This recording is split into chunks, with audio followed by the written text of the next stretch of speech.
Muy buenas noches, bienvenido a una entrega más de nuestro canal Política y más.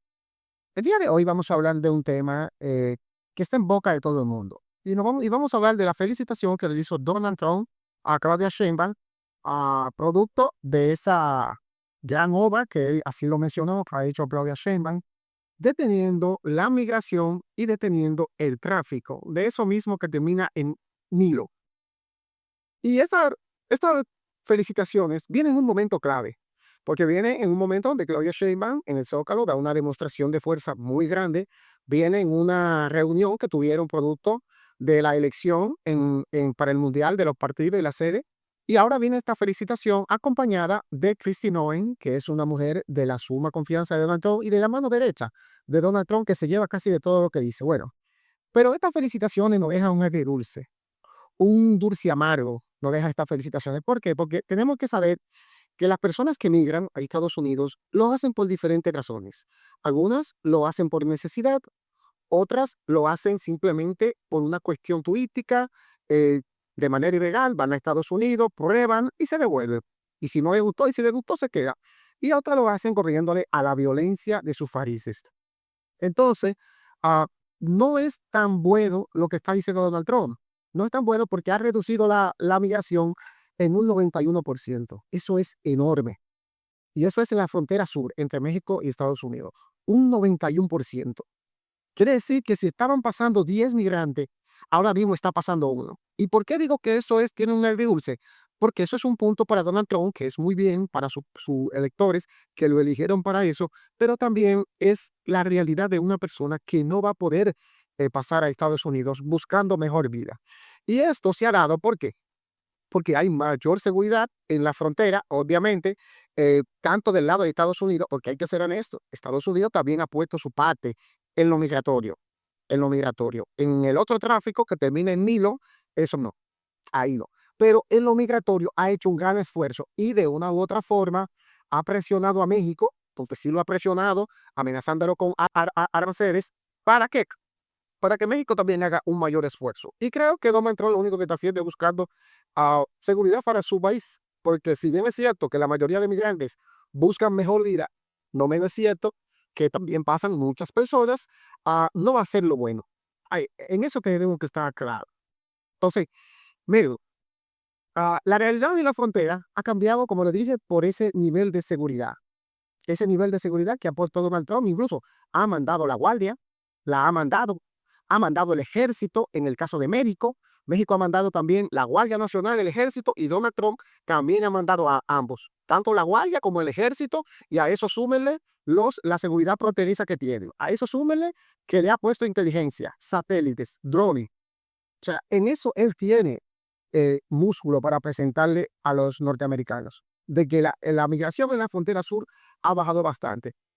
Y como le dije, hay puntos clave. El número de 91%, eso no se lo esperaba ni el propio Donald Trump. Que el 91% de las personas que cruzan la frontera sur de Estados Unidos hoy en día no estén pasando, eso no lo esperaba ni el propio Donald Trump. ¿Y dónde está eh, lo agrio de esto? México siempre ha sido un país que no le ha puesto traba a las personas que quieren cruzar Estados Unidos. Si se fijan, las grandes caravanas venían por México y mucha gente decía, me imagino, parte también en Estados Unidos decían, ¿y por qué México no le pone una traba a esas personas? Porque en su frontera con Honduras no pone un retén para que no pasen esas personas. Bueno, México no podía hacer eso, porque entonces le estaba haciendo el trabajo a Estados Unidos. Y recuerden que Estados Unidos tenía una política de ayudar a esos países en vía de desarrollo, ayudarlo con inversión, con programas para que no cruzaran a Estados Unidos. Estados Unidos dejó de ayudar a esas personas y obviamente el nivel de violencia aumentando en ese triángulo de Guatemala, Honduras y El Salvador, ese triángulo aumentando la violencia, obligaba a las personas a tener que salir de sus casas y tomar ese trayecto a México por la frontera. Y ni hablar de lo que venían por Centroamérica también, pero metiéndose por Panamá y esa selva del Darién. E incluso, en caso de que ustedes lo sepan, cuando Joe Biden aperturó la frontera, donde comenzaron a entrar muchas personas en asilo, pidiendo asilo, en el Darién, que es la selva panameña, en el Darién habían puestos norteamericanos, puestos. O sea, los norteamericanos sabían que esa caravana no la iba a detener nadie.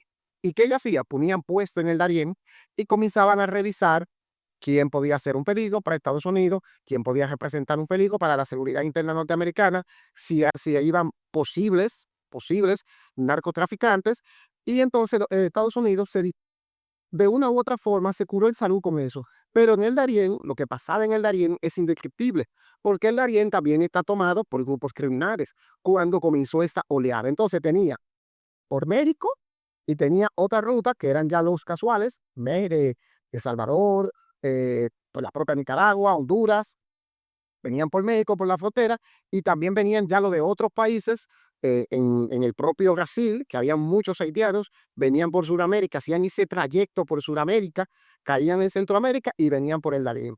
Entonces, es un trayecto que la gente hace buscando una mejor calidad de vida. Y que Estados Unidos hoy en día tenga ese enorme logro de haber reducido en más de un 91% esa migración, hay muchas personas que lo están sufriendo. Y sé que mucha gente puede estar pensando de que ah, eso es a lo que Estados Unidos debía hacer, proteger a sus ciudadanos. Y sí, yo también estoy de acuerdo con eso. Cada quien tiene que manejar la política pública de su país, de la política migratoria de su país, como mejor le convenga. Eso sí, pero hay que entender que hay muchas personas que no están pasando por un buen momento ahora mismo. No están pasando por un buen momento con esta decisión que ha tomado Estados Unidos. Por otro lado, también esto se puede ver como un esfuerzo para controlar y combatir el crimen organizado, porque no es un secreto que muchas de esas personas la utilizaban como mula. Incluso que Estados Unidos, un país con muchísimos enemigos en el mundo, podían utilizar eso, personas, ya todo el mundo sabe qué tipo de personas que generan terror, esas personas, para no mencionar el nombre, y aprovechar y entrar a Estados Unidos por esta vía. Entonces, Estados Unidos también tiene el derecho de proteger a sus ciudadanos. También lo tiene. No quiero que se vea el video como que es malo lo que Estados Unidos hizo. No, pero hay una realidad latente. Hay muchas personas hoy en día que han tenido o que disfrutaron en aquel momento, aunque dicen que el sueño americano ya terminó. Hay muchas personas que entraron de manera ilegal y pudieron formar una familia, pudieron formar profesionales y no son malos. Pero Estados Unidos tiene una realidad migratoria y Donald Trump llegó con esa bandera. Una de las pocas banderas que ha podido cumplir es esa, la de la migración, y lo está haciendo de manera excelente. Ahora bien, surgen algunas preguntas que pueden resultar incómodas. Estas son algunas preguntas que yo escribí, que considero que pueden resultar incómodas. Para mí no, pero algunas personas, como le dije, como vivimos en una era de la política ultranacionalista, de que mi país es para mí y cada quien que se quede en su país que resuelva su problema, que yo no estoy de acuerdo, pero lo respeto.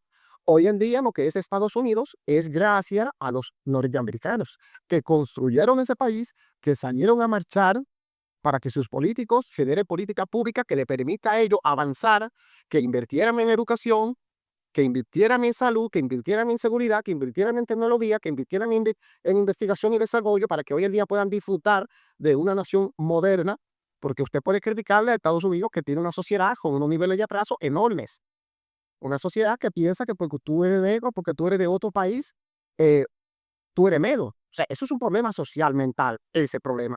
Pero tecnológicamente es una sociedad muy avanzada, muy avanzada. Entonces, sé que mucha gente también diría que si nosotros logramos esto como sociedad, ¿por qué no lo logran esos países?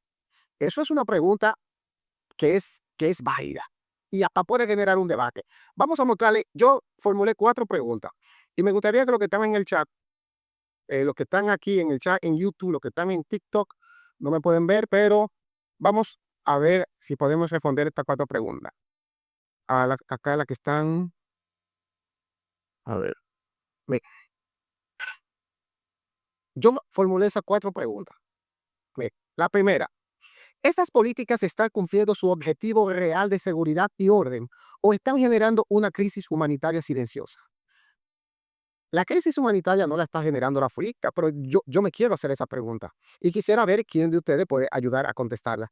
La crisis silenciosa sí la está creando, porque hoy en día Estados Unidos y en la política de Donald Trump aún mayor no está ayudando a los países que necesitan de una u otra forma ayuda de Estados Unidos.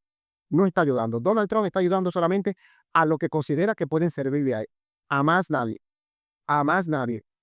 Y eso no es obligado, porque hay que ser honesto. Estados Unidos no tiene obligación de ayudar a nadie.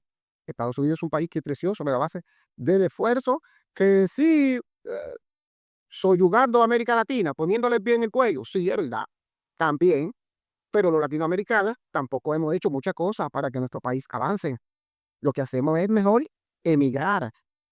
Y cuando una persona emigra, emigra por una condición, emigra porque no le gusta el país o porque no le está notable el rumbo que lleva su país o porque no tiene oportunidad. Pero cada vez que esa persona emigra, se va una voz que puede servir para ayudar a ejercer un cambio en su país.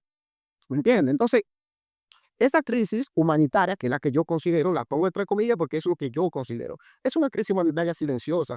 Hoy en día esos países tienen de una u otra forma un problema porque no pueden emigrar y tienen que estar en un país que su gobierno no le dan respuestas. Y eso se puede ver en que la izquierda está perdiendo, porque la izquierda, honestamente, su política pública en contra de la inseguridad, en contra de la delincuencia, es más ligera. La ultraderecha tiene una política pública más dura, más severa, y en un momento de desesperación es lo que la gente está buscando, que es lo que le ha funcionado a Bukele.